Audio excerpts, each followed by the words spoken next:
Seconde épître de Paul aux Corinthiens, chapitre 7. Ayant donc de telles promesses, bien-aimés, purifions-nous de toute souillure de la chair et de l'esprit, en achevant notre sanctification dans la crainte de Dieu. Donnez-nous une place dans vos cœurs. Nous n'avons fait tort à personne. Nous n'avons ruiné personne. Nous n'avons tiré du profit de personne. Ce n'est pas pour vous condamner que je parle de la sorte, car j'ai déjà dit que vous êtes dans nos cœurs à la vie et à la mort. J'ai une grande confiance en vous. J'ai tout sujet de me glorifier de vous. Je suis rempli de consolation, je suis comblé de joie au milieu de toutes nos tribulations. Car depuis notre arrivée en Macédoine, notre chair n'eut aucun repos. Nous étions si affligés de toute manière.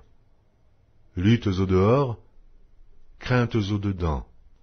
Mais Dieu, qui console ceux qui sont abattus, nous a consolés par l'arrivée de Tite, et non seulement par son arrivée, mais encore par la consolation que Tite lui-même ressentait à votre sujet. Il nous a raconté votre ardent désir, vos larmes, votre zèle pour moi, en sorte que ma joie a été d'autant plus grande. Quoique je vous ai attristé par ma lettre, je ne m'en repens pas. Et si je m'en suis repenti, car je vois que cette lettre vous a attristé, bien que momentanément, je me réjouis à cette heure, non pas de ce que vous avez été attristé, mais de ce que votre tristesse vous a porté à la repentance. Car vous avez été attristé selon Dieu, afin de ne recevoir de notre part aucun dommage. En effet, la tristesse selon Dieu produit une repentance à salut, dont on ne se repent jamais, tandis que la tristesse du monde produit la mort.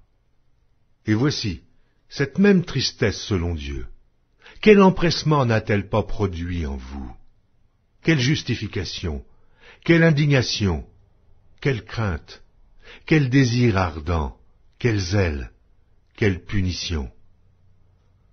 Vous avez montré à tous égards que vous étiez purs dans cette affaire. Si donc je vous ai écrit, ce n'était ni à cause de celui qui a fait l'injure, ni à cause de celui qui l'a reçue. C'était afin que votre empressement pour nous fût manifesté parmi vous devant Dieu.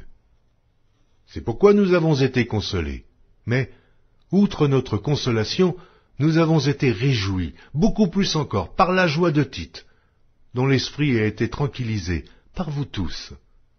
Et si devant lui, je me suis un peu glorifié à votre sujet, je n'en ai point eu de confusion. Mais, comme nous vous avons toujours parlé selon la vérité, ce dont nous nous sommes glorifiés auprès de Tite s'est trouvé être aussi la vérité. Il éprouve pour vous un redoublement d'affection, au souvenir de votre obéissance à tous, et de l'accueil que vous lui avez fait avec crainte et tremblement. Je me réjouis de pouvoir en toutes choses me confier en vous.